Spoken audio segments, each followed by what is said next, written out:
Hey everybody, what's up? What the fuck? Hey, hi, ho, and howdy everyone. My name is Shannon Shuck, and welcome yet again to another episode of That's Right, It's Something the Same, but it's something so very heckin' gosh dang different. Oh my good golly gosh. That's right, ladies and gentlemen. I've been gone for a hot frickin' second. You know what happened in the meantime? I got coffee and a tea. I have Selene on my home, and I also have Alira.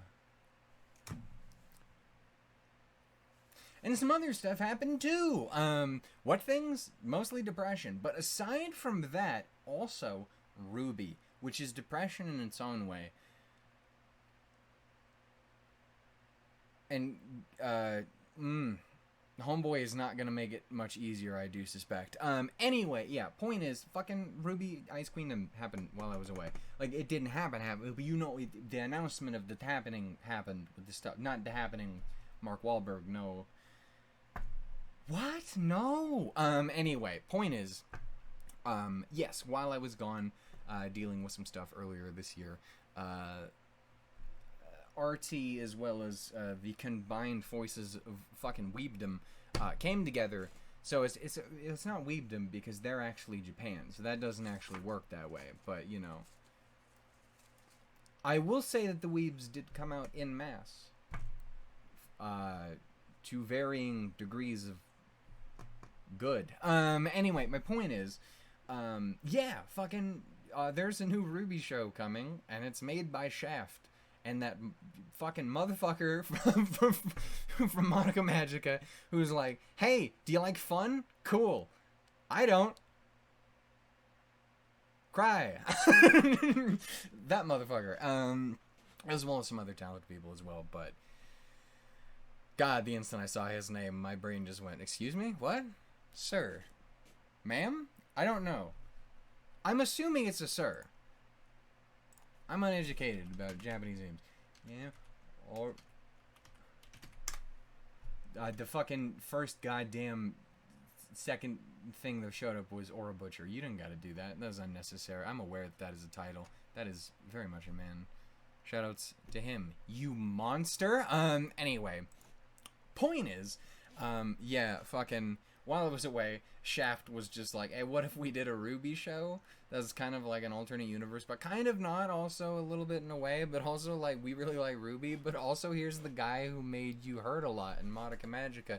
And also, by the way, Hookah Pop is in here, too, and you're like, what the fuck? And I was like, like, okay, hey, calm down. It's not that serious. Relax. Breathe through your goddamn nose for a second and let me understand what's going on. And then we got to hear a little bit more about it, and we're like, oh, that's kind of what's going on. And then you saw a trailer, and you're like, oh, that's interesting. And then you're like, oh, fuck. So anyway, I'm just here to talk about Ice Queendom a little bit. My back really hurts. I did a weird laugh earlier in my other update video. Look at Lily, just being all faded because my fucking shirt is falling apart. It's great. I love that for me. But, yeah, so Ice Queendom is the thing that is happening. So I just wanted to kind of talk about it, give my thoughts on it, and potentially theorize a little bit, because holy shitballs does this one. What is it with Ruby right now, dude? Like, I love people who are like, Ruby's dead, it's oh my god, and this, and like, motherfucker, we have a show as being created in Japan by one of the most beloved and what the fuck goddamn anime studios, period. While Ruby Arrowfell is a thing that's being made, while Volume 9 is happening, while we just came off of the fucking best arc in the goddamn show, the best trilogy of fucking goddamn volumes in the show, into Volume 9, which opens itself up to so much insane shit, it's not even like, it's insane. Ice Queen does the exact same thing in a different goddamn direction, and on top of all of that, Roman Holiday was really good too. Like, I'm just saying, it's like, it's only dead if, you know, you're counting the most active fucking zombie outbreak on the goddamn planet. Anyway, my point is, it's a really good time to be a fucking Ruby fan. Like, Don't get me wrong, the wait for Volume 9 is pain, but holy shitballs. We also weren't expecting to have a whole other show in between, probably, is what it's looking like. Anyway. Yeah, so, Queendom. So for those, out of the know, you're definitely in the know. Why would you be watching this if you weren't in the know? Yeah, so Shaft, the same studio that brought us such majesty, such magical moments, such as the Madoka Magica series, as well as, Monogatari. I am still surprised no one has ever asked me to watch more of that show. Literally, not gonna a single request from anyone, except maybe Jeff. Jeff might have done it, but it's so weird because it was such an explosive. It was like the first show that we did on the channel that like blew up. Because unless you count Citrus was really weirdly explosive as well. But like exclusively for Citrus, like it died off immediately. It was really weird. I don't know what's going on, but point is, I'm just really surprised no one ever asked me to get back to that. Weird. But I'm not complaining because there's one less thing I have to worry about. Yeah. Same studio did both of those. So, good fucking track record for some cool shit. Done by that, again, I believe it is Gen, Orobuchi. Or is it Gen? I don't fucking know. I'm assuming it's Gen because Japanese, right? Because they wouldn't make the J sound with the G. Probably. Anyway. Genshin Impact. Anyway, fucking point is, again, the motherfucker, again, behind, the Madoka Magica series, also, like, worked on, like, Fate Zero and shit like that. Just that guy who's, like, notoriously known as, like, hey, he's gonna hurt your feelings. Which, to be honest, I mean, if you were gonna pick anyone to come in and work on the fucking thing, seems like a good choice. I'd rather you didn't, because my emotions. And the Ruby crew have suffered enough. But, sure, while we're at it, seems on brand. But he came in to do the, basically, from what I understand, his role was to, like, hey, this is what we should do with it. Bam, and then just kind of pass it off to everyone else. Like, I would do this, da-da-da-da-da-da-da-da, and run. That's basically the idea, from what I would understand. Almost more the Monty role. I say that, but, like, Monty, obviously, you know what I'm trying to say. Microphone, I'm sorry. But you know what I'm trying to say, is, like, just kind of give the basic outline of what was going to happen and stuff. And then they take it over from there, from what I understand. Again, also have, Huke, or Hook, I don't know how to pronounce his fucking name. Point is, it's the motherfucker behind the character designs for Steins Gate, fucking Kiara's papa, the absolute legend, does the character design and shit for it, is fucking crazy and weird and wonderful. Other people who I'm not as familiar with, doing, like, directing and writing and stuff, but, point is, fucking cracked, it's absurd. That is the thing that is happening. Obviously, there was a trailer. I'm not reacting to the trailer because I already saw the fucking thing. Also, there's only so much to react to because most of it is... Like, the trailer itself is 99% just shit from Volume 1 as redone in 2D. Which it looks great. It looks fantastic. But I'm not going to be able to add too terribly much onto it other than just go like, oh, that's cool. Oh my god, look at his husband. Oh my god, you're not dead now. Anyway... You poor dead bitch. Anyway, point is, you have all that, and then you have a little bit here and there. It is also, however, fucking crazy how much you can theorize and speculate based purely on the character designs, and that one fucking, like, shot or two in the trailer that is different, because there's, like, 3 different shots that don't make sense. There's, in the trailer, there is, and I say don't make sense just as in, like, it is different. And that is the shot, almost everything else is dialogue, like, straight up lifted out of the fucking first volume. But anyway, and that's, Ruby's I hate you line, which is slightly different, and Weiss reacts completely differently. Because in the original Volume 1, Weiss is like, you're a big stupid jerk and I hate you, or whatever the fuck. And the Weiss goes like, nah, nah, nah, nah, and fucks off, because... She's Weiss. She just didn't give a fuck. Oh, she's Volume 1 Weiss. She's an asshole. Point is, you have that. You have what looks to be either straight up a cutout of the Weiss short from Volume 5, where she is training against Winter's summoned Beowulfs, or it's an entirely new scene in that same location. It seems to be in that same like garden, patio, pavilion area thing at the manor, because it has that same statue that she gets all up against and it's like, I'm a fucking queen, and they're like, yeah, totally, that's why they called it what it is. Anyway, point is, there's that. There is another random shot that is what is it? There is another shot that is it seems like it would take place during the like Stray little arc with Blake. You know, the like, oh, let's have Weiss be insanely racist. Kind of understandably, but only to a point. Again, I'm a victim, you know. Point is, like, it seems like it takes place probably around there. It looks like them out in Vale somewhere, and what is this, like, Yang yelling at her to like say something or something like that, and then she just turns and was like, I don't know what the fuck to do, which is not something that happens in the original volume. And then there's like, you could argue there's like the scene with Ruby at Summer's grave, which is a little bit different. It hasn't really happened. And last but not least, there is the very last shot in that trailer, which is Weiss is the mirror shattering and Weiss turning to look at another version of herself. So there's very little that's actually new and different and weird, but between that and the character designs, holy fucking shitballs, is there so much shit you can theorize and inquire about. Oh my lord. So first and foremost, main thoughts right out the gate, I'm fucking in. Like, I'm excited. I was really... For me, there is literally only thing that I was worried about going in.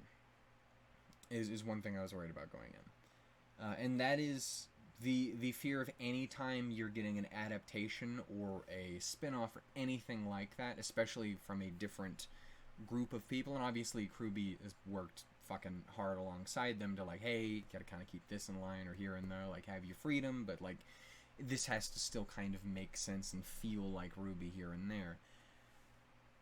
And that is, as I just said, making it feel like Ruby.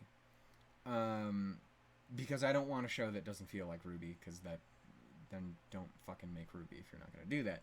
However, from what little we've seen, it does feel like that is the intention.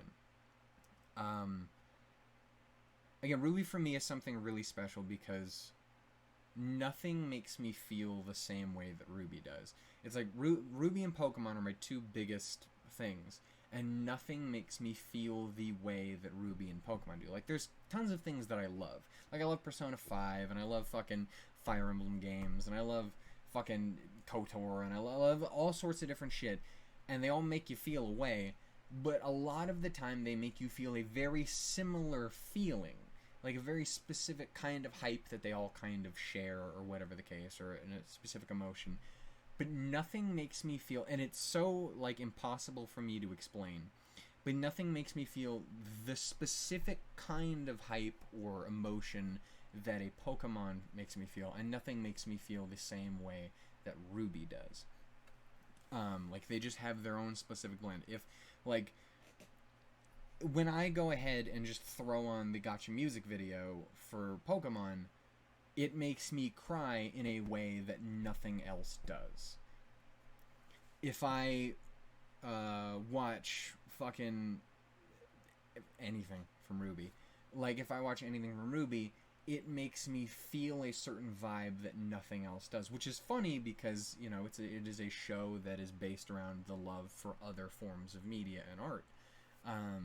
And makes homages and shows constant respect and appreciation towards like anime and stuff like that, and constantly takes cliches specifically so that it can play with them and fuck around with them and do weird shit with them. But anyway, like it is funny that it kind of has all that, but it still feels distinctly Ruby. Ruby is a love letter to art, and you can feel that in every fucking thing that it does. The characters feel utterly fucking alive, and you fall in love with them the way they do because Ruby feels a certain way. While the fights have never been my particular drive in Ruby, never have been, I don't suspect they ever will be. I'm a character guy through and through. But, like, they have a specific vibe to them that, like, I think only Ruby fights really have. And I'm saying that both when Monty was around and when Monty isn't.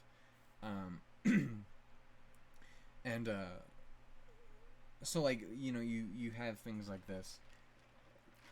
And you have, again, that kind of love letter to art and media and stuff like that. The way Ruby takes from character illusions and inspirations and the respect it shows to classical storytelling and fairy tales, and how it plays with them and changes them, flips them on their heads, plays them straight but in a completely weird roundabout fucking way. Like, Ruby is a show that does that, and it feels quintessentially Ruby. So, there was a huge worry for me that that was not going to be the case, because, well, it's a different group of people doing it now.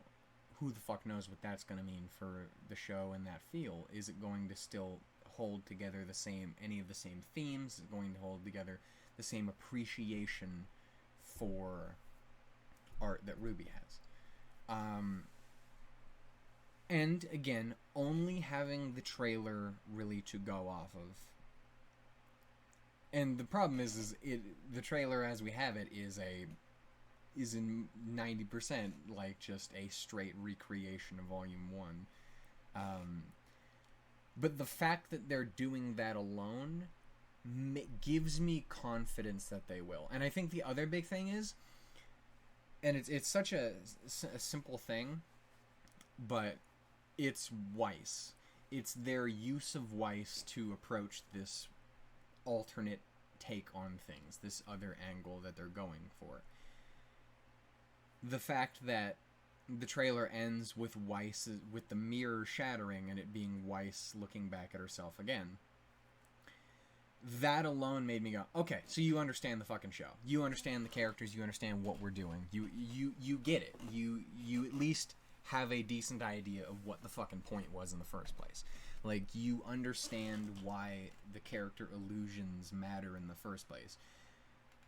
Yeah, it makes perfect sense that you would use Weiss as this kind of focal point character, because it makes perfect sense for where we are in the story. And again, so that's kind of an error.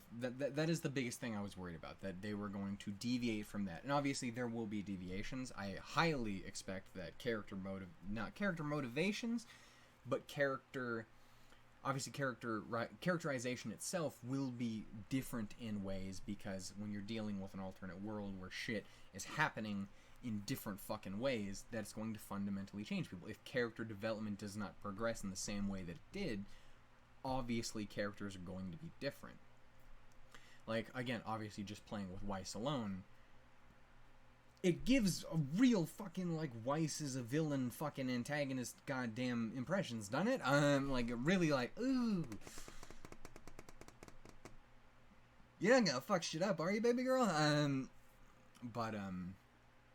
Like, that's to be expected. But as long as that characterization still feels earned, and it feels correct for how you got there, then it's good. Then you will have done it. And again, that is the huge fear about a spin-off adaptation alternate universe thing, is like, you have to make sure that whatever you do doesn't just come off as you did it just to say you did it, but instead you did it because, yeah, if things had turned out slightly differently, this would make a lot of fucking sense for it to be this way. And I will get more into, like, my actual theories and, like, my ideas of what could be happening and stuff in a second. But I just want to acknowledge that I really appreciate that it feels like, purely with the very little that we have to go off of, that they will be showing respect to the series. And that's the thing, is, like, Japan fucking loves Ruby. I don't care what random internet nobodies say. Japan clearly loves Ruby, because they've gone out of their way to prove it time and time again. And again, it makes a lot of sense. RWBY is a love letter to anime in a lot of ways. So, of course, anime fans will be like, yeah, we kind of fucking like this, too. It's kind of fucking cool. They're fucking, these random weirdos in Texas are doing some cool shit. Yeah, like, so I appreciate that. Obviously, the other kind of, in a similar vein to keeping the vibe with it, the other thing, obviously, that was a worry is, and it still remains to be fully seen, Blake is my big concern about this as far as anything goes. Blake is the one I'm like, well, we'll see how that goes. I mean, if you have to resolve it to like 1 or 2 characters, thank you for making it the specific characters that you seem to be making it. And that is obviously the question of fan service, because, listen, don't get me wrong, I love some good fan service. I like women a lot, and I like seeing bits of women that are really great. Like, I don't know, like, it's, don't get me wrong, I am a fan of that. However, RWBY doesn't do that. Not really. Like, don't get, there is expressive, confidence in in a person being who they are in the show. Like, don't get me wrong, like, Yang is very aggressively Yang. Like, she just doesn't give a fuck. She's like, I look fucking good, and I'm gonna rock and roll with it, because it's me, and that's what I do. Fuck you, Salem, you hoe. Anyway, it's just who she is. But, like, on the whole, like, that's not a thing. There is a single, I remind you, a single quote-unquote joke like that in the entire show, to the best of my memory, as someone who watches this on a near-written fucking daily basis, because I have a problem. And that is the worst joke in the show at the worst point in time in the series. Listen, I love Volume 4, I do. I really like that Knuckle V fight. But yeah, boy, that one upskirt joke from Nora, that wasn't necessary. That didn't add anything, and completely fucked the tone of that episode. Otherwise, which is a great episode, that is a legit complaint of mine. It's one of those few legit complaints. Like, there was no reason. Like, if you wanted to put something in there, put it in like Volume 2, where it kind of makes a little bit of a sense. I don't understand. Point is, just the worry that was going to be a thing. I don't think that's going to be a thing, because I think they understand that that's not the way they want to go with it. However, again, Blake's design is a little weird. Blake's design is a little excessive and extreme, but I don't know. We'll have to see how that goes. Other than that, though, like, yeah, I don't think, though, I hope they don't. Or if they do, they're very sparing and reasonable understanding about it. I think, again, it's complicated, because it's the people who made Madoka Magica and the people who made fucking Monogatari.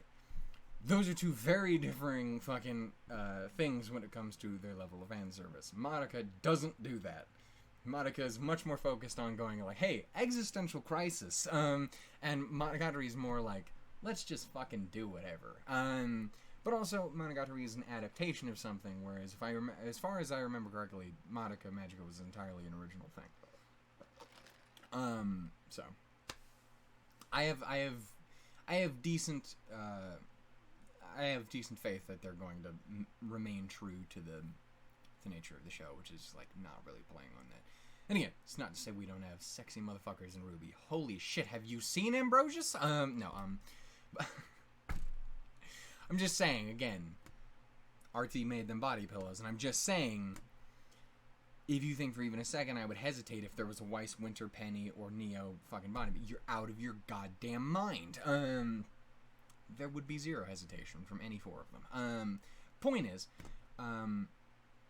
I think they'll be good on that part, but that was always a thing that I was a little worried about.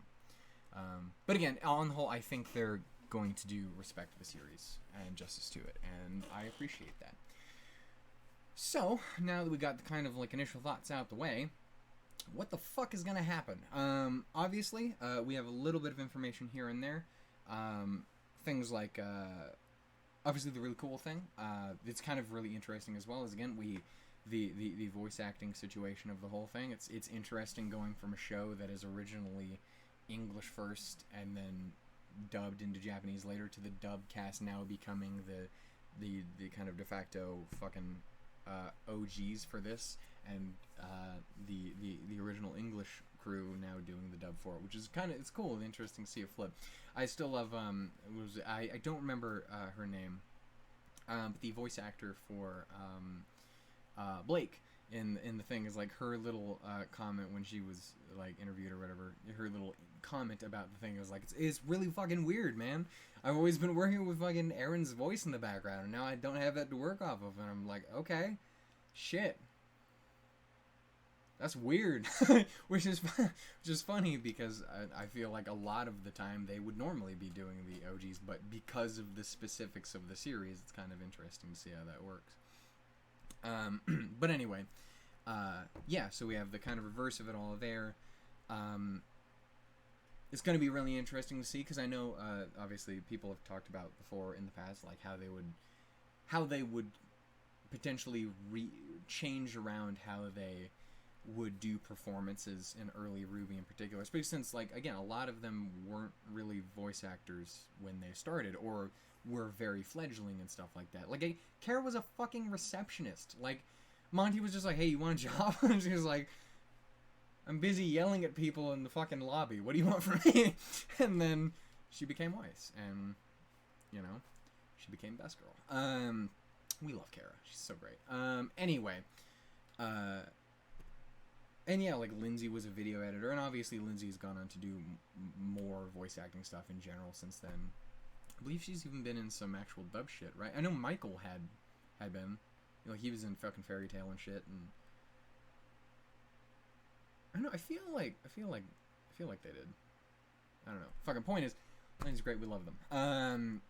So you got them there, again, Aaron, Barb, fucking not particularly. I guess probably Aaron probably more so. Aaron was probably the biggest, like, acting personality, probably, right? Am I crazy? I don't know. She's fucking mad talented. Have you ever seen her, fucking Blake and Dr. Gray back to back? Fucking insane. Anyway, so like you have stuff like that, which is really kind of interesting, cool, and getting to see how much they've grown, and they have grown exponentially since that first volume or two. So it is super cool, the idea of them kind of getting to do a second run at it, how they would do it slightly differently. Because again, there's always that question of like, it would be really cool to get kind of like a remastered version of volumes 1 through 3 in the new style to make them all fit together better. But obviously, on the whole, RT's like, we don't really want to do that, you know, because we don't want to. You don't want to get rid of that old bit too. There, like you want to be able to respect that as well. And also, apparently, Japan was basically doing it anyway, so I guess that was the thing.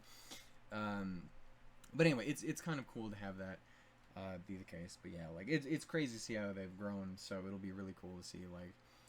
And it'd be cool to see, depending, especially, like, the prevalence of a character like, say, Cinder, for example, because Jessica starts off very rough, and I love Jessica, she's great, but she starts off very fucking rough. Her and Garrett are both really fucking rough in the early days, but that's because they were just kind of starting. But then you go to their, like, latest performances, each of them, they're fucking fantastic.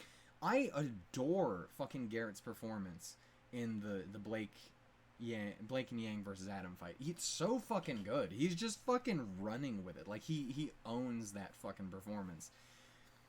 So that'll be interesting to potentially see him back. But yeah, no, it'll be interesting from there. And again, like, Jessica has really grown, and you can tell just for everything that she's fucking done since then. She's just really fucking good at what she does at this point. But anyway, so it'll be super cool to see. Obviously, a lot of that depends on who we're going to see at all in this, and where the story ends up taking us in the first place. But it's cool. I have no idea how I got into this topic, but anyway. So yeah, kind of what are we expecting from this?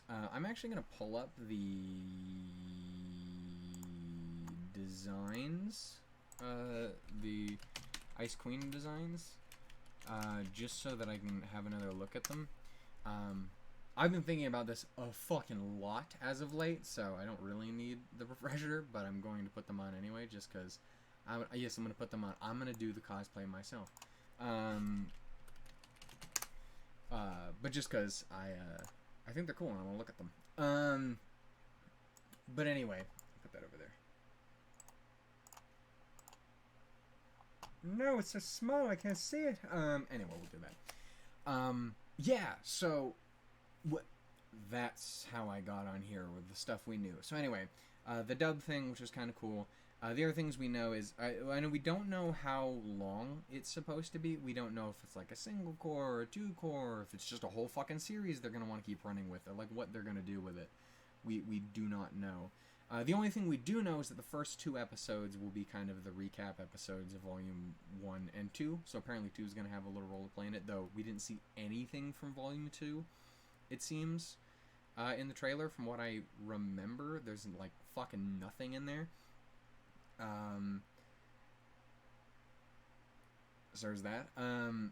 But anyway, we have that, so that'll at least give us a good like 10 episodes to do whatever the rest of the show is. So that's cool. And I expect we're going to be speed running most of it. Obviously, they're going to be kind of normal anime length, so we're talking about like 20 odd minutes at a time. So that's nice. It is nice that we're getting a decent chunk. Thankfully, you can cover about the entirety of Volume 1.5 in about 10 minutes. So, so like that's not particularly difficult. Volume 1 is short as fuck. But yeah, so you can do stuff like that. I imagine it will be a bit of a speed run, but it'll be a good kind of little bit of a refresher for some people. And I expect they're basically going to be speed running the most important stuff. Again, I have my theories as to exactly what's going to happen, but I don't think it is an accident that they're explicitly showing off things like the trailers and stuff like that in the trailer itself. Is I think they're going to explicitly tackle very specific points from the original first volume and 2, very specifically because they're going to use it as, okay, this is the stuff you need to know so that you understand why it's different now, if that makes sense. Like, for example, I'll go into theory crafting already a little bit, is obviously, like, with one of the character designs, obviously biggest one worth talking about is Weiss. Like, it's fucking Ice Queendom. Weiss was the fucking thing. They were like, hey, look at this shit. And I'm like, what the fuck is that? Fucking General Weiss was the first thing we saw. It is, like, it's Team RWBY, but it's Weiss's show, let's be real. This is going to be very Weiss-centric. She's going to be the focal point of the whole thing in one way or another. I suspect the entire reason whatever happens is because of Weiss. The basic idea seems to, from what I can gather, I need to talk about the main stuff first before I can start getting too much into anything else, before I can start talking about the designs, because you have to understand what angle I'm coming at this from. So what the show appears like to be to me is, again, a speed run of the first volume or 2, with some slight changes here and there, with the basic premise being, okay, what happens to the show RWBY if Weiss doesn't learn her lesson?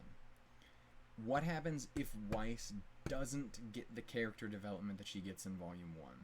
What happens if Weiss doesn't learn that lesson from Port? Is like, don't be the best leader you can be the best person you can be.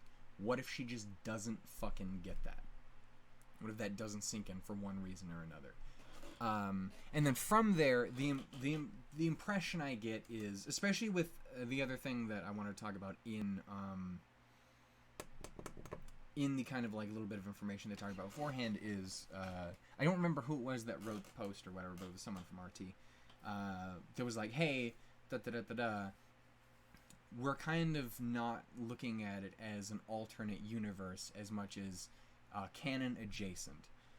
Which I think is an interesting way of putting it. And I think the same thing that other people are thinking that I'm thinking is, okay, so what does that mean? And my assumption is, okay, so you're not going into another world necessarily. Don't think of it as fucking RWBY into the Weiss-verse, or RWBY no Weiss home. Think of it more as an It's a Wonderful Weiss sort of situation. And that is, Weiss doesn't learn her lessons. She doesn't become a part of Team RWBY, and things start to fracture and break, and she basically goes on to imagine or think about, or whatever the hell, a world where she doesn't go to Beacon. a world where she doesn't become a part of Team RWBY. And again, very specifically, she doesn't go to Beacon, because her character art for General Weiss does not have the scar, as people have obviously noted. And if you pay attention to the show, she gets her scar during the fight with the Armagigas, the fight that she takes on specifically to prove to her dad that she can go to Beacon. She's like, I'll go fight this fucking thing, prove that I'm good enough to go to Beacon, and during that she gets the fucking shit slapped out of her and fucks her face up. Actually, I think it looks great. I'm here for asymmetry. You're a queen, baby girl. But anyway, that seems to be the idea that I'm getting. Whether it is entirely in her head, whether there's some sort of magical fuckery, the fucking relic of choice for all I goddamn know. There was a decent part of me that was like, you could make a whole theory about the crown of choice in one way or another fitting in there, even if it's like purely from like Ozpin using it and being like, well, what would happen if da-da-da-da-da or something like that. I don't know. It's really dependent on what they want to do with it. I don't fucking know. Especially since our understanding of everything is still limited, even though we do have the indecisive king to go off of. But anyway, my point is, that seems to be basically the idea of what I'm getting from this. Which makes me then wonder is if we do attack this from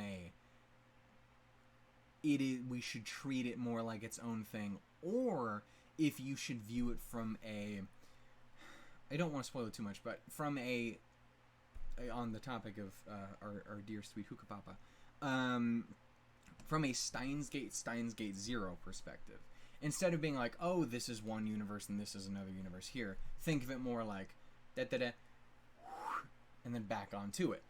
I'm trying to wonder if that is necessarily like how we should be looking at it. If we should look at it more as like, well, maybe this is maybe how Weiss comes to the realization that she needs to get her shit together, is she kind of has this epiphany and realization by imagining this other version of the world, or whatever the fuck the case may be. Again, it's hard to know until we actually see. But that is the vibe that I get from it. It is more of an illusion, dream, thought experiment for Weiss on what the world would be. Or what an alternate world would be if she did not go to Beacon. And instead, presumably, like, stayed behind an Atlas, joined the military, hell, fucking maybe took over after James and Winter. And you may say, how the hell does that happen? Well, my thought is, obviously, while things could be potentially radically different, some things would be very similar. Would the fall of Beacon still play out? And if so, no Team RWBY means the fall of Beacon is way fucking worse than it was. Like it's radically fucking different if Team RWBY isn't there, right? Like, yeah, it's not good. Fucking Kevin is probably still flying around then at that point. So, if that's the case, then does, like, James actually die at the fall of Beacon? Does Winter go or something like that? And then that means, like, Weiss takes over as kind of, like, the person in Atlas. Like, there's a lot of different questions. Or does, like, Jacques do it and then she fucking takes over for him? Like, there's a lot of different questions as to how that goes, and we won't know until we see it. But again, I'm theorizing. I'm just throwing shit at the goddamn wall. Drat! Get it? Because the one Ruby Chibi? Don't worry about it. Anyway, the point is, that's what I'm assuming we're going to do going in. Again, the question then becomes is, like, how long does this go? Does it wrap up in a neat and tidy bow? Does it all come back around together and effectively join back into the main series? I don't know. There's a lot of questions as to what exactly is going to happen with it, but I'm really intrigued. I'm very excited. And again, the Weiss focus is extremely wonderful because Weiss is the best character in the show and my second favorite character of all time and anything ever. Bordering on first favorite, sorry, Michiru. She's really good, girl. What do you want from me? Don't you fucking judge me with your lovable little eyes. Anyway, point is, like, that is the basic idea of what I'm assuming it's going to be. So then the other question becomes is, how different is this other world? And again, that's also worth noting is, one way or another, there is an alternate world of sorts, because in the credits on the fucking website or whatever, there's literally someone who's credited as the alternate world designer guy, or person, or whatever the fuck. So, like, I mean, to an extent, there is an alternate world, no matter how you look at it. It's just a matter of, like, well, is it a multiverse, or is it more of a a hypothetical. And how are we interacting with it and stuff. But anyway, point is you have all that. So then there's the idea of like, okay, if we're dealing with this hypothetical other world where who the fuck knows what is possible, how far do they go with it? I know other people have also kind of had this idea, especially about things like with Team RWBY in particular, is in this other world, is the only major change that Weiss doesn't show up, or is it a radically different world where basically none of Team RWBY is there? For example, Weiss stays behind in Atlas. She goes to Atlas, she gets there, ends up taking over, and it truly becomes an Ice Queendom instead of, you know, Atlas the Ice Kingdom. But then you wonder about the other members of RWBY. And again, this is, I think, where I think it's very important that they include... why I think it's very important the fact that they included the trailers as well in this is you put those in there to remind people of, or to explicitly draw attention to the contrast between this other world. Which my thought then becomes, okay, how do you do that contrast? And I think the best person to talk about would be like Blake. When you look at Blake's new character design, you notice some things right away. Obviously, she's got a tail. That's new. That's different. That's interesting. Outfit choice in general, weird, but hey, man, whatever works for you, baby girl. But this is my personal least favorite of all the outfit designs. But it's still good, but it is my least favorite just because it feels weird, dominatrixy. It's weird. But I think one of my personal favorite parts of her design is her bow. And now her bow only covers one of her ears. The other one is, revealed. However, with that, obviously raises a huge question. Why the fuck is that the case? Because she explicitly always hid her ears during the Beacon arc. Explicitly because she was trying to hide the fact that she was a faunus. Obviously, that's harder to do now that she also has a fucking tail. But then the question that becomes is, what if she's not hiding at all? And what if the reason she's not hiding at all is because she doesn't ever leave the White Fang? Which would be a great reason to show the black trailer, because you then have the contrast of her explicitly leaving Adam's ass behind, and you have the explicit, fuck is the word I would just use 5 times in a row and want to use again? Contrast. There we go. Nailed it. English language, don't you betray me. The contrast between those two things is, well, what about a world where Blake doesn't leave Adam? Doesn't leave the White Fang? She's still a member of the White Fang, so she's not hiding that she's a fucking faunus anymore and stuff like that. Other ones that people have noted is like Yang. Yang was an interesting one because Yang doesn't immediately raise a lot of flags as to like what you could do with that. But if we're playing around with the completely hypotheticals, okay, people have noticed that Yang's outfit has actually a good few similarities to Vernal's. Okay, what about a world where Raven doesn't abandon Yang? Whether that means she stays and maybe like Crow leaves for the tribe or something like that, or Raven takes Yang with her when she goes back to the tribe, and then she raises her up as a bandit. Like, that is a possibility if you're playing with a completely different world where things are radically different depending on how far you want to go with it. A world where Ruby isn't a huntress at all. Why? I don't fucking know. Maybe Summer's alive. Maybe that's why. Maybe because she didn't have her sister with her or something like that. Like, there's a lot of different ways you can go at it, but obviously that's kind of a question because Ruby, the other thing you've seen about Ruby and her character design is the fact that her Crescent Rose doesn't seem to be Crescent Rose. It's a fucking snowboard. Now, that's not to say that snowboard isn't also a fucking gun. This is Ruby. But, the point is, like, what if it isn't? What if it's just a fucking snowboard? What if she just didn't become a huntress and instead became just a fun fucking girl who just plays around and hangs out because she just doesn't need to, or she didn't want to, or in a world where maybe Summer doesn't pass away, or doesn't, you know, go away. Whatever happened to her. Volume 8. Point is, whatever the hell happens, the summer doesn't happen.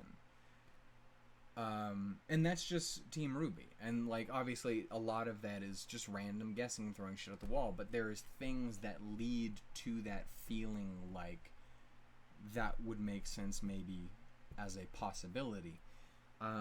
And then you have other things like Team Juniper. Team Juniper is a little harder. I don't think I particularly have anything for Nora or Ren. But I think there's arguments to be made about Jean and Pyrrha. Pyrrha especially. And that is very specifically like, what about a world? Because presumably the fall of Beacon is still going to happen. Obviously people have noticed very specifically that, boy, it's that outfit that Pyrrha's got on is oddly specific, isn't it? The fact that Pyrrha's outfit seems to be a very much just kind of a color swap from Weiss's Volume 4 through 6 outfit. Very specifically her Volume 4, like, gala dress and shit. Like, that has been super blatant and obvious. Like, it is straight up the same outfit. Which is obviously kind of suspicious. And obviously, it definitely does seem like we're going to have more Pyrrha in it as a whole. So, my assumption is that Pyrrha likely will not die. So, if Pyrrha doesn't die, then my question becomes this. What about a world where not only does Pyrrha not die, Pyrrha becomes the Fall Maiden that she was going to become? Whether because something is up with Cinder, or she just gets to it in time, or the distraction isn't there, or whatever the hell happens, she comes to the conclusion and she becomes the Winter Maiden. Not the Winter Maiden, Fall Maiden. Oh, Penny. I'll get to you in a second. Kind of the reason other people might think that is too is, number one, obviously that is open right there. Like, that's totally a fucking possibility depending on how the Fall of Beacon would play out. It is entirely possible that things could just play out slightly differently and she could take it, whether that be because she just got to in time. There's the possibility that what is the single most consistent alternate universe question that gets asked in RWBY? I see it constantly. What would happen if Jean died instead of Pyrrha? Like, that is an incredibly common question that people ask, and like, hey, hypothetical, what would happen if we did this instead? I don't want to see that because I don't want Jean to die. We love Vomit Boy. That would be really fucking sad. But like that is a legitimate possibility. Like, whatever could get her to that point. Again, the other reason to kind of think that Pyrrha might also become the Maiden is she's also, as people have pointed out, almost no characters in that in like the character reference sheet that they put out are doing different poses in their alternate forms. Jean is this exact same, Nora is in the exact same pose, Ren's in the exact same pose, Yang's in the exact same pose, Blake is in the exact same pose, RWBY is in almost the exact same pose. The only difference is her fucking arms in her pocket now. But the two biggest ones that are super obvious are Weiss and Pyrrha.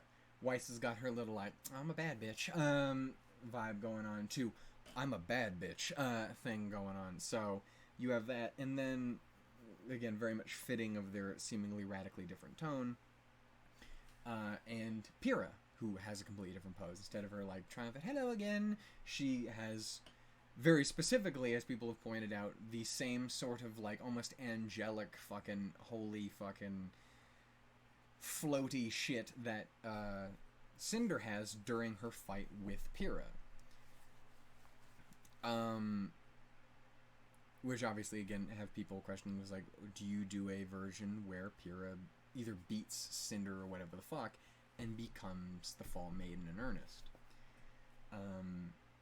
And again, I think these, and again, I don't really have too much else for the other ones. My favorite of them all is just Jean. I just love that Jean's idea of winter outfit is just a hat, a scarf, and some gloves. That is such an astonishingly Jean fucking choice.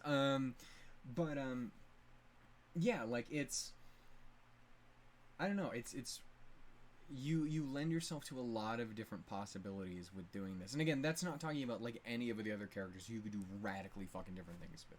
Why does Blake stay behind with Adam?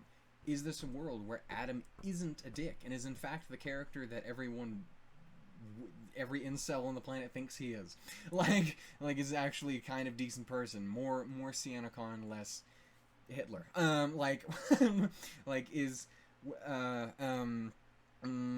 Do you have a world where maybe, yeah, like Sienna never put that idea in his fucking head, and like he never developed his kind of psychotic ego that he ends up getting? Again, a world you think about like Yang again, like a world where Raven either doesn't leave for the tribe or takes Yang with her, or Crow leaves for the tribe instead, or they lose Tai instead of Summer, or also there's so many different fucking possibilities. Again, like what is up with characters like James and stuff like that? Is he even still around? Why with whatever is going on with Weiss? Does he die during the fall of Beacon? Shit like that. Obviously, there's just the fact that we have a bunch of characters that have been dead for a while now that we will now see again. Obviously, the biggest one being Pyrrha, but like Penny would be alive again at this point. Fucking what am I trying to say? Like Penny would be alive again. James would not be a pancake. Fucking Watts and Hazel are all alive at this point. Again, there's questions of what is even up with the evil league of douchebags, because like how prevalent are they going to be? How much of an antagonist force are they going to be in the end anyway? Does this focus more purely on like a Weiss situation? Does it kind of blend the two of them together and figure out how they have to kind of figure out how to reunite the team, because that's what matters and what's most important or whatever?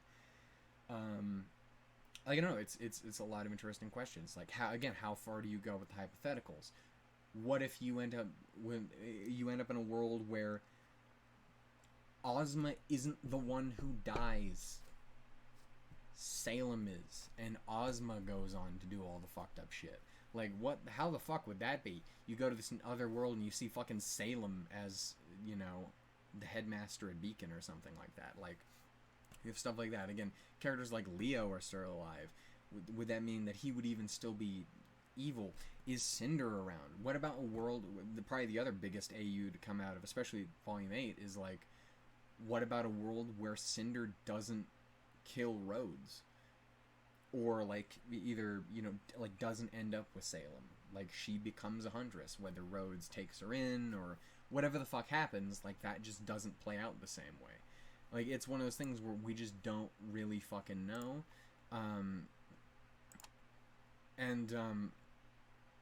I don't know, there's so many fucking possibilities. And I'm so excited, because this is my thought on it, and this goes with any sort of spin-off or adaptation, anything like that, is like, it doesn't matter what happens. Because, listen, if it's bad, who gives a shit? I still have Ruby. I cannot lose. However, if it's great, and it's awesome, and it's wonderful, then I have Ruby, and I have this. It's fantastic. And they're gonna have to try hard to piss me off. Like, I love Ruby so much. Like, again, you have to go out of your way to make it not be Ruby for me to not like it. So, I don't know. It's just, I think it's really interesting, and I'm really excited to see what they do with it. I would love to hear what you guys think is gonna happen. If you have any in particular theories, especially if you have, like, what about a world but da-da-da-da-da, or something like that. There was more that I had pre-planned before this, but it is getting late, and also, I'm stupid, and I forget things. But, yeah, so, like, I don't know, it's super interesting to me. I'm super excited. We know it's coming in summer at some point. And I'm in. I'm so in. I so want to see what they do. Again, they have really talented people behind it. Again, some people I'm not as familiar with, and whose track record probably isn't as consistent as people like Gens or Hughes. But, I mean, Shaft is good at what they do, man. Like, they are. Like, I have no reason to think this isn't going to be enjoyable. It's just a matter of how enjoyable and in what way they're going to do it. Again, as long as they keep the spirit of the show, as long as they keep the characters feeling appropriate, like, as long as the characters feel true to the characters themselves, even if that means they are going to be characterized a little differently because they make different choices because development happens differently, then that's fine. Like, I don't see anything wrong with that, as long as they can make it feel earned. That's it. You just gotta make it feel earned. And I'm excited to see what happens. I'm very happy to see a lot of old faces returning. Obviously, that's still one of my favorite tweets is fucking Jen Brown being like, "What the fuck is this? No one told me about this. Hello again, I guess." Like, I guess I'm back. Everyone's like, "Oh, no shit? You don't know? Welcome to the club. It's really good to see Piri again." That's great. I love Jen. She's fantastic. So I'm definitely going to be happy to see her again. Obviously, there is potentially going to be some returning characters who will not have returning VAs for varying levels of utter douchebaggery. I would just like to also toss this in. Damon, thank you for... Yeah? Thank you for being okay in the end. You scared me. I know it wasn't really your fault. It was more the other guy's fault. Fuck that guy. Not like that, but but you scared me for a minute. I was a little worried, like, I don't want to lose another teacher. I don't want to lose another teacher to this bullshit. I can't do it again. These motherfuckers, I can't. And then it turned out to just be some bullshit. Don't do that. It makes it fucked up for actual victims. You fucking asshole. Anyway, point is, we like Damon. Okay. Fucking shit. Anyway. Point is, it's a good performance. Leo's great. I mean, Leo's a terrible person, but this is a good performance, good character. But yeah, like, I actually didn't realize, someone actually pointed this out to me on Twitter, that we actually do have a replacement for Port, which is nice. I believe it's someone from Team 4-Star, from what I understand, as I didn't realize that they had redone the lines. I didn't remember what the timeline was from Fuckhead's decisions, but what the timeline was with, like, replacement and stuff. So I didn't know that he had been replaced in Grim Eclipse Definitive Edition. And I did go ahead and listen to that earlier, just a little bit ago. I thought he did a great job. I think he can totally work as a Port. He wasn't the first choice I went to. I went to bigger names, but fucking famous people. What are you gonna do? It gets in your brain. But I think he does great. I think he does a really good job at kind of maintaining that, especially since with a, in the long run, a very insignificant character on the whole as Peter Port. But anyway, so there's that. Oobleck, obviously. I still have no fucking clue how they replace Oobleck. Like, he's a fucking dick, but he is a really good actor. But he's a terrible person. The audacity of that man trying to ruin Caboose for me. I will never fucking... What a prick. Anyway, the point is, no fucking clue what they do with Oobleck, because Oobleck is, I think, one of the most unique sounding people, but I'm sure you can get someone who does a good job. However, I will back in the corner of one person in particular. Again, I think Jason does a fantastic job as Crow, so I think he'll do totally fucking fine continuing along. But anyway, then there's obviously the big question we've had for a very long time is what happens with Glinda. Honestly, when I saw her in Volume 8, there's a decent part of me that thought she was going to fucking speak, and then she never did. I was like, fuck, I wanted to hear if it happened. And that is because, while I don't know who you get for a replacement for Oobleck, Glinda, the replacement's fucking obvious. It's Jamie Marchi, like, without any fucking question, like, immediately.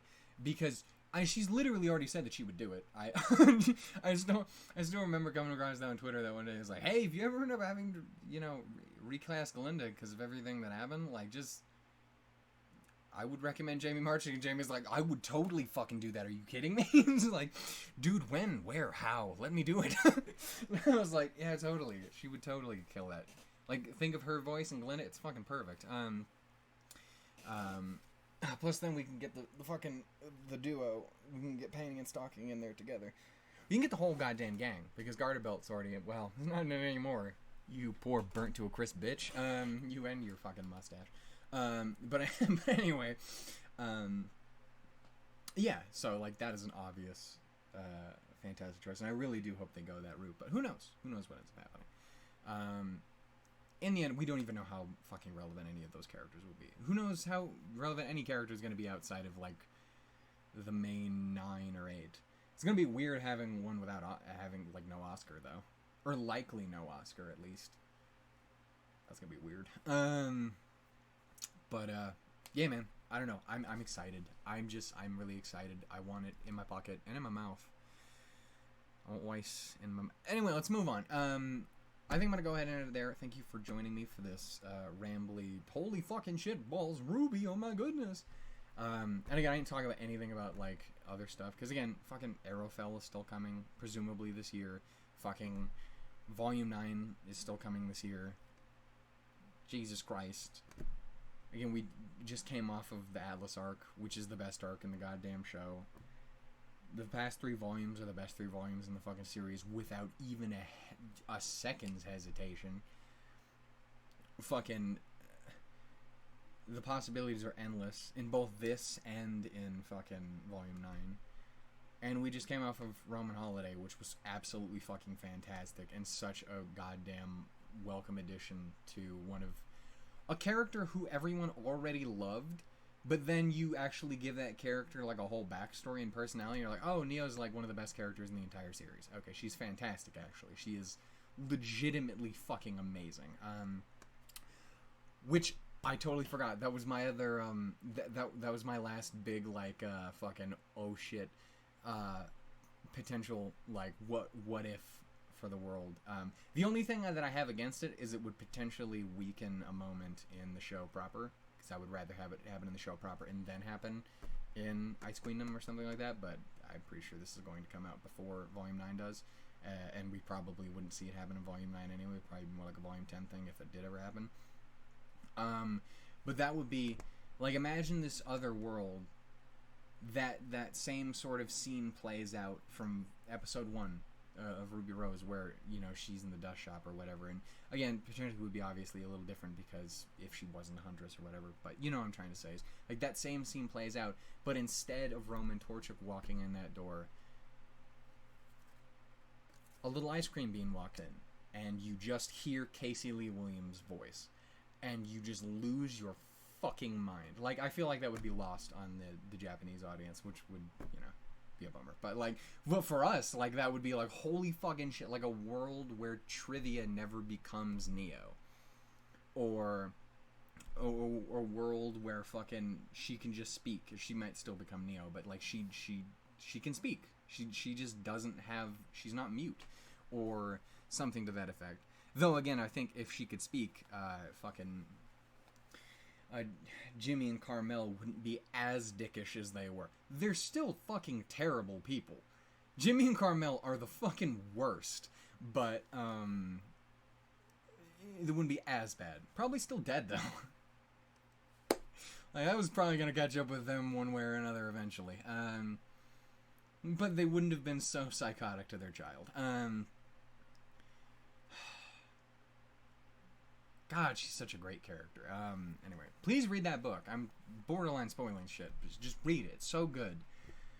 It's such a fucking cool character.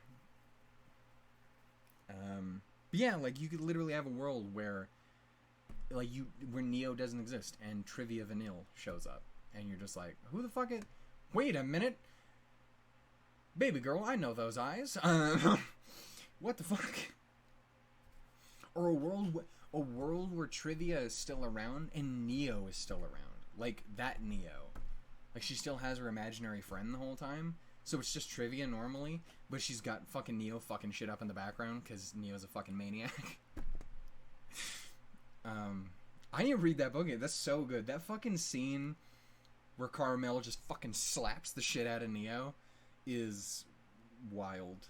I was like, oh fuck.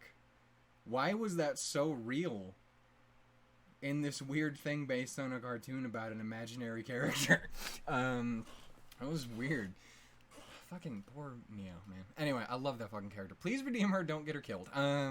Again, especially since, again, the reason I think it would potentially take away from things is because I am also a firm believer of, ever since I heard it, I was like, that's fucking genius, is she ends up joining up with Team RWBY and stuff. They get back to Vacuo, and you hear her for the first time talking to Fox through TeamSpeak. That would be the first time you hear Casey's voice, and you go, fuck. Because she'd be able to talk at that point. Anyway, point is not the fucking point. It's a great character. Anyway, ice-related characters in this show. Hot damn. Don't even get me started on Winter. Again, I'm number one in Weiss Corner, but holy shitballs. Schneeze, man. I don't know what the hell happened to them, but they just build different. Anyway, with that, I'm going to go ahead and end it. Thank you all so much for watching. If you guys enjoyed, go ahead and give it a little bit of like love. And I will see you guys whenever we get more stuff on Volume 9 or Arrowfell or Ice Queendom. Let's just say for right now, I fully intend to react to Ice Queendom. Like, that's just going to be a thing. I'm going to do that. Though, do keep in mind, because it is not specifically a Rooster Teeth production, very, very likely, and this goes out to any other reactors who are out here, keep in mind, very likely, we cannot do it the same way. Maybe not. Maybe RT comes out and is like, hey, we talked it over, it's totally cool, you can do it this way. But it's very fucking likely that that's not going to be the case. You're going to have to do a timer or something like that. Like, or just heavily edited to fuck. Just worth keeping in mind, very likely going to be the case. As someone who does a lot of anime stuff and just does timers for everything other than RWBY, like, just, it's very likely that's going to be the case. But that's going to be okay. We'll get through it together. I am also really glad that they're simul-dubbing it. It will be coming out for both languages at the same time, which is really good. I'm going to be very interested to also hear the Japanese as well, because there's still a lot of the Japanese dub that I've not heard. To be fair, they only recently actually fully dubbed the rest of the goddamn show, so I don't know. Anyway, thank you so much for watching. I will catch you all guys next time, whenever that happens to be, with whatever that happens to be. Thank you all for being so goddamn wonderful. Thanks for waiting for me. I'm sorry that I didn't have a reaction to the thing. Again, by far the biggest thing would be is you would have almost seen me cry once we got to the Weiss shot. It's really good. But anyway, other than that, oh, and the last big thing that is a worry, but not a massive worry, is kind of in the same vein of that feel with RWBY. It's going to be really weird not having Jeff and Casey. At least presumably not having Jeff and Casey working on the show. Unless they have been working on the show in the background. That's why we haven't gotten the Volume 8 soundtrack for so long. No, it's probably like pandemic and everything else that happened with them. But, you know, I make a dream. But as far as I know, they will not be doing, at least, not be doing most of the show. The only thing we do know is, again, we know we've also gotten to hear the ED as done by Sayori. She did fucking fantastic. It's really beautiful. Also, I need to relook at the lyrics again, but if those lyrics are accurate, nice. There's that. And we haven't gotten to hear the OP yet, but I did get to see someone tossed in, like, an example of other stuff that they had done before, and it looked really cool. So I would be down to see what they end up doing with it. Anyway, until then, guys, until we get something more, I'm going to go ahead and go. Thank you so much for watching. If you guys enjoyed, give it some love, and I will catch you all next time. Stay beautiful, stay wonderful. Tell me what you guys are thinking, your theories, your ambitions, your hopes, your dreams, your love letters. But anyway, I did also, don't know when that will come out, but I did also put out a small update it's 40 fucking minutes long, about where I've been and what's been going on, for anyone who does care about that. I'm very vague in it, but just know that it's about some kind of complicated stuff, so that is why. But anyway, that's there if you guys want to check it out. Yeah, I'm gonna keep recording more stuff so we can do more cool things. Anyway, until next time, twos, duels, and lemons, everybody. Bye-bye. I love RWBY a lot. It's my favorite. Now the question is, do I talk about my other favorite thing, or do I try recording some reaction or something like that? Because Pokemon, though...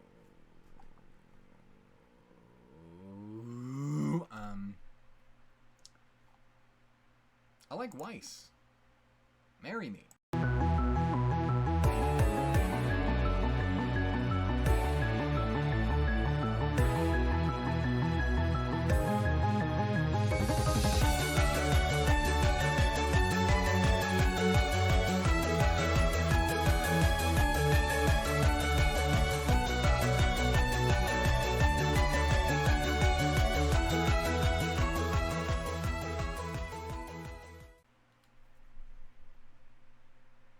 I forgot to scream and simp about how Finana is a RWBY fan.